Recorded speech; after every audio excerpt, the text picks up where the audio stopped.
but this is the simplest way of tracing a wiring center. Follow the zone valve cables. They will tell you everything you need to know.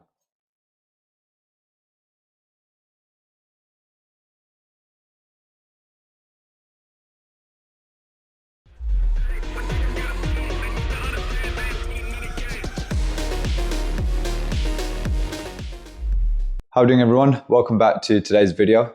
Now, this one is quite an interesting one, actually. Even for me, I really enjoyed doing this job. It was, well, I'll get into it as the video starts, but it was basically more than what I initially envisioned.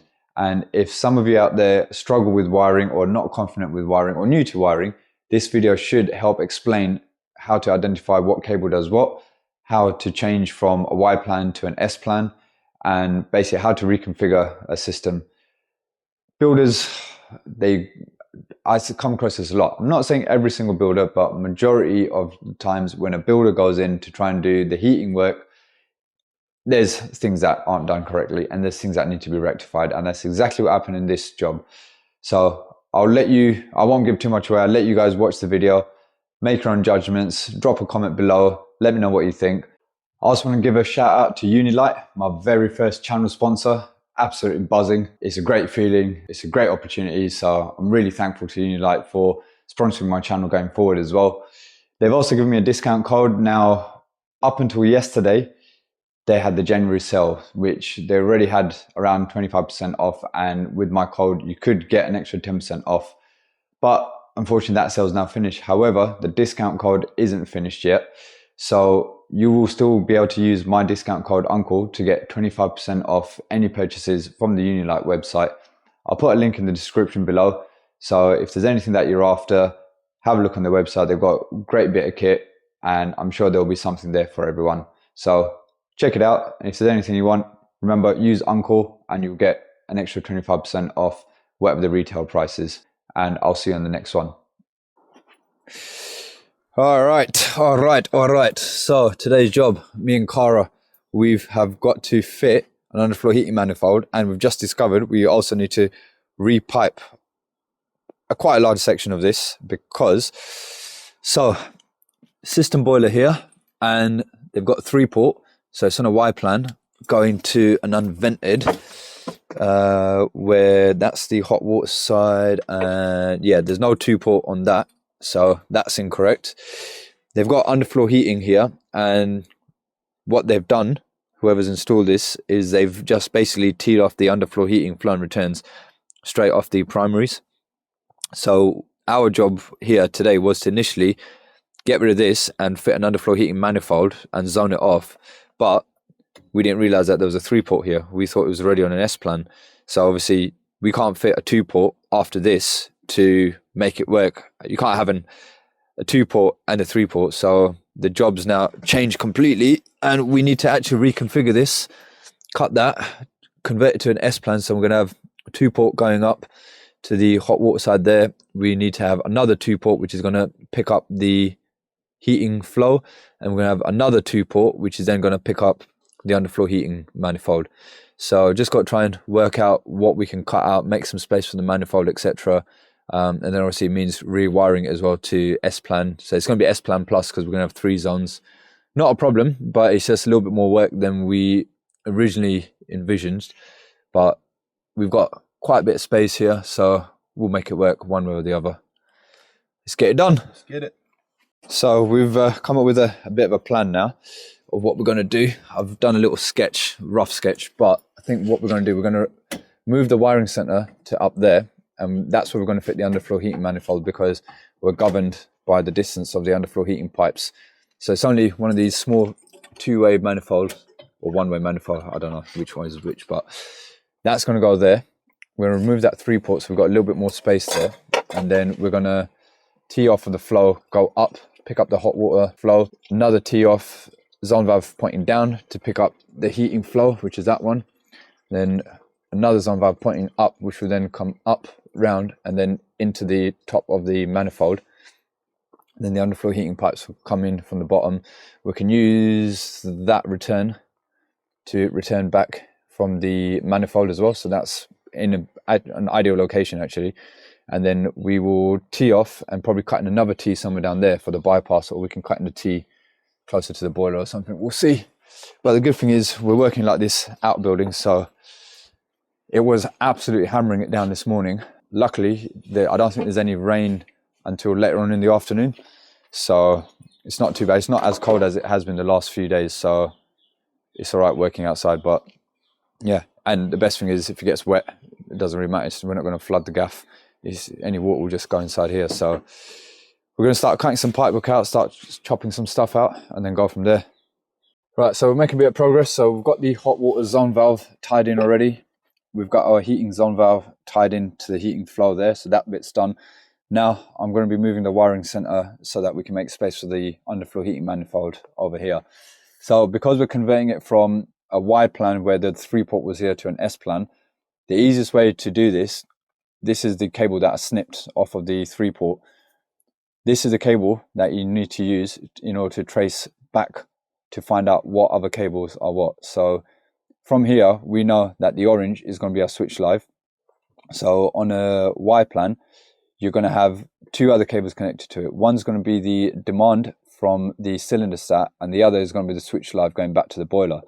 So we've got that is linked to that earth cable, which is coming off of this cable, which if you trace it back, that's going to the cylinder stat. So that means that earth wire is our call from the cylinder stat, which then means that this neutral here, the blue cable, that's linked to the grey from our 3-port, which is satisfied. So that means that's our satisfied cable from the cylinder stat, which by process of elimination means that the brown here is going to be our common to the cylinder stat. And where that's linked to this black cable, this now determines that this black cable is going to be our hot water on from the programmer, because this cable just disappears into the wall and the programmer's somewhere inside the house. So rather than having to do continuity checks, by using this, you can trace everything back and identify what wire does what. So now we know that this black here is our hot water on cable, so we can put that to one side. Next, if we want to find our hot water off, because remember, the programmer's currently wired up to be on a Y plan. So again, follow the grey from your 3-port, which is your hot water off or you're satisfied. We already know that the blue is coming from the cylinder stat, so which means that the 3rd cable going into it, which is this earth cable here, that is our hot water off from the programmer. That will be port number 1, terminal number 1 on the programmer. So that is going to become redundant because we're going to be converting it to an S plan. So it means in the programmer, I need to remove number 1, and then this basically will be dead.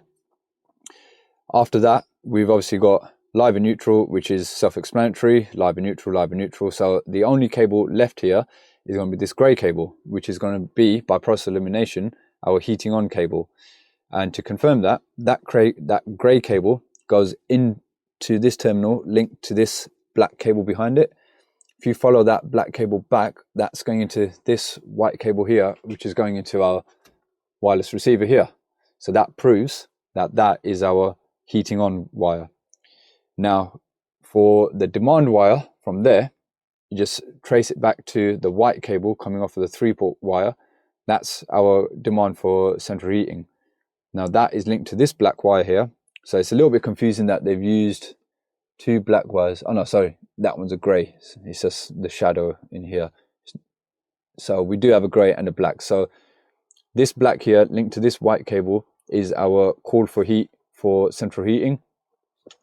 And the one at the back behind it is our common to our room thermostat, or the wireless receiver in this case. So now that we've traced everything there, the only cable left is this one, which is going to the boiler. So that's going to be pretty easy to suss out. That's going to be our switch live, and then we're just going to have live, neutral and earth. So that's how I figure out when it comes to moving a wiring center or rewiring, and you're trying to work out what wire does what. That's my process. Follow the zone valve cables. They will tell you everything, because every zone valve is going to have the same color coordination on the wiring. You're going to have your live and neutral. You may or may not have an earth. If you're using a Honeywell zone valve, you'll have an earth. If you're using a Danfoss, which is a plastic housing, you won't have an earth. And then you'll either have, if it's a 3-port, you'll have your white, and then you'll have your orange, and then you'll have your grey. If it's a 2-port, you're just going to have your brown and your grey. and your obviously your orange, which is your switch live. Your grey on your 2 ports will be your permanent live, so that you can eliminate. So all you need to worry about is your brown and your orange if you're working on a 2 port. On a 3 port, you need to look out for your white, your grey and your orange. Hope that makes sense. It's just, it will come to you. If you don't do a lot of wiring, the more you do it, it will just come to you. But this is the simplest way of tracing a wiring center. Follow the zone valve cables. They will tell you everything you need to know. So, just our luck. The heavens have opened. We've got a thunderstorm now, so I literally just cleared everything into the house. And that space is so small that only one of us can work in there at one go. So luckily, I've got my rain jacket. So I'm darting in and out, giving Cara a hand. I was trying to show you guys what we're doing as we're doing it, but it's just, yeah, while it's raining, I don't really want to take the camera out. So far, we've mounted the underfloor heating manifold. We've got the hot water and the heating zone all in and piped up. Cara's just sorting out the underfloor heating zone and the bypass. So once we've done that, I'll bring you over and I'll show you. Hopefully it stops raining or it calms down a bit by then. But yeah, I knew it was going to be raining today, but didn't think it was going to be this bad. We'll see. Right, so it stopped raining. So I'm going to take you outside. We've pretty much done the pipe work. So let's get some light in here. That's a bit better.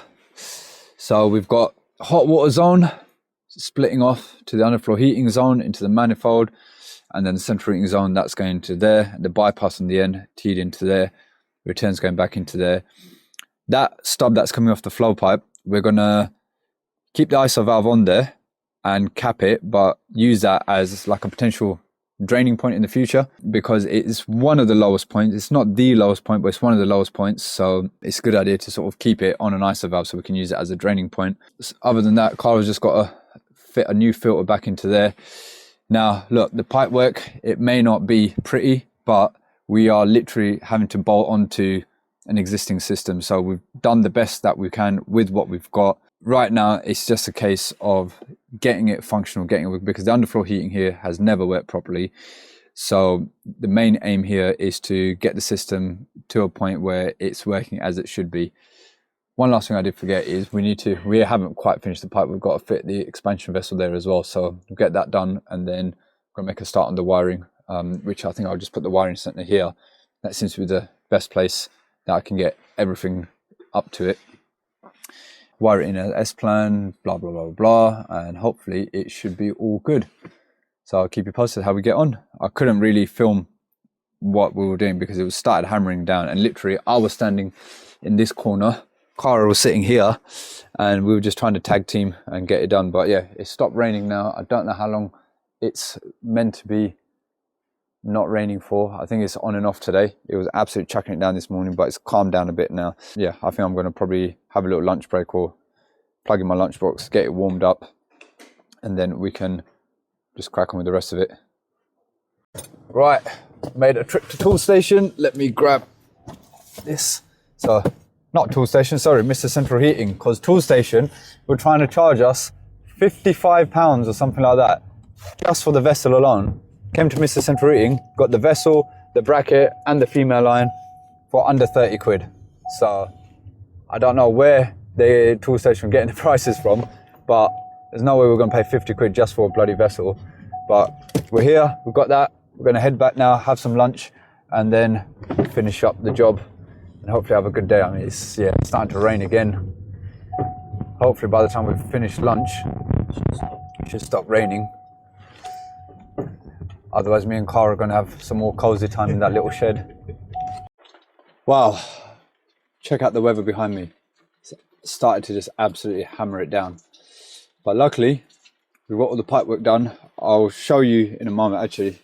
See whatever you can see from here. I'll try and do another sort of zoomed out bit afterwards. So expansion vessel's in. We're up to pressure now. So 1.5 bar in there. Zone valve, we decided to cut in an AAV here because there's no bleed point on this manifold, so that's been cut in. Our 2 zones are here, so hot water, underfloor heating zone, central heating zone. Yeah, everything's piped up, everything's good, no leaks. Now I'm going to make a start on the wiring, so I'm going to put the wiring center in this space here and then just start bringing cables up get everything wired in, and try and stay dry. No, I'm not staying dry. I'm bloody wet. All right, Carl's going to jump in here. I'm going to get cracking with the wiring.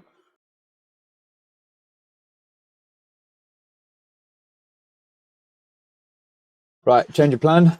We sacked off the Honeywell wiring center because, yeah, it just wasn't working out. Some of the terminals weren't actually screwing in for some reason.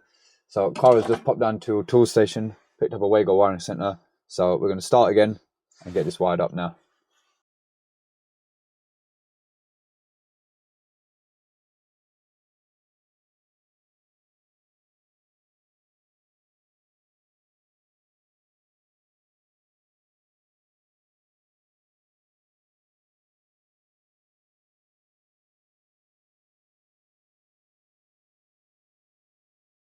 Right, all wired up. That was a squeeze in there. Now, the moment of truth.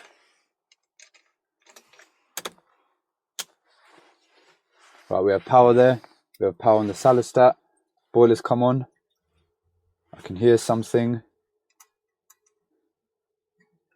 Hot water zone valve is activated.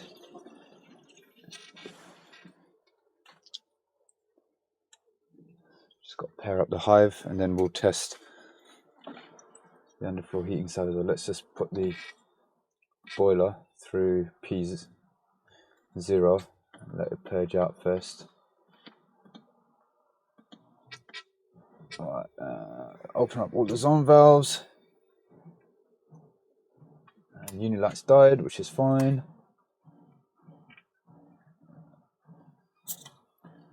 That AAV is hissing, which is what we want. Good stuff. Love that sound. Right, central heating zone valves open, and let's P0 that. Right, I'm going to let the boiler purge out, and then we're going to come and test everything. Okay, that's a good sign. Boiler's fired up. So right now we've just put on the heating, central heating and the hot water. Now let's turn on the hive. So once we turn this on, that's going to click, that's going to motor over, and this pump should come on. So let's give it a go now. Come on, target.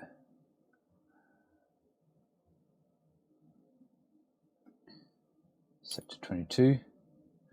That should click on there. Come on. There we go. That's come on. And that zone valve is motoring over.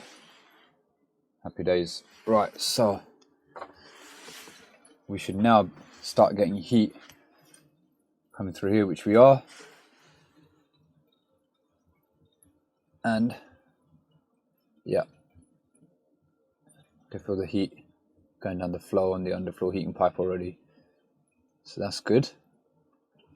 So now we'll just let that all run. Obviously it's going to take a while because that's going to be quite cold. We'll let it all run for a while, and then I'll test with my underfloor heating underfloor heating thermal imaging camera. Can't get the words out.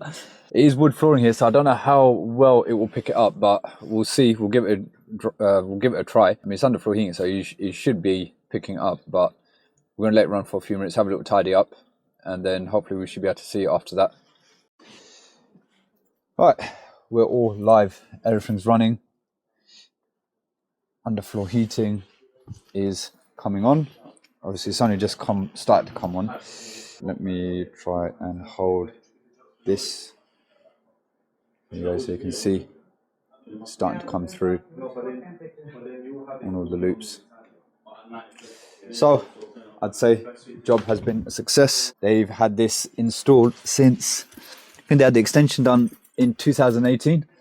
And as you saw, the underfloor heating flying returns were literally just teed into the heating flying returns. So we've come back today, rewired everything to S-plan from a Y-plan. We've fit the underfloor heating manifold, zoned everything off, put a bypass in.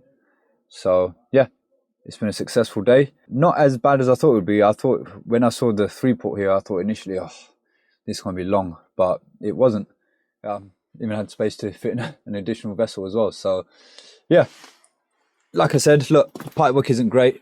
The cable run isn't great either. I'm not going to lie, but we were sort of working to a restricted area and we were just bolting onto an existing installation. So we've done the best that we can. The main thing is it's working, it's functional. It's night and day difference compared to what they had before. Before they didn't really have underfloor heating because the way it was piped out. Now it's working properly and we're happy. And I'm going to sign out. So thank you for watching and I'll catch you on the next one. Now, just to recap, I caught up with Cara a few weeks later after we've completed the job, and I just asked him because obviously we had the underfloor heating running for a little while we were packing up, and you could start to see the loops coming through the thermal imaging camera, but obviously we didn't have time to hang around for ages and ages. So I messaged him just asking him, how's the underfloor heating working? Have you heard back from the customer? The best response, customers over the moon. They've never had the underfloor heating working like this before, to the point where downstairs they don't really need to put the radiators on anymore because they keep the underfloor heating running at a set temperature and the heat just basically radiates into the room and the surrounding rooms because they had an open plan area. So that sort of feedback I really love, because it just means that you put all that time and you put that effort into a job, it goes to plan, and the customer also sees the results as well.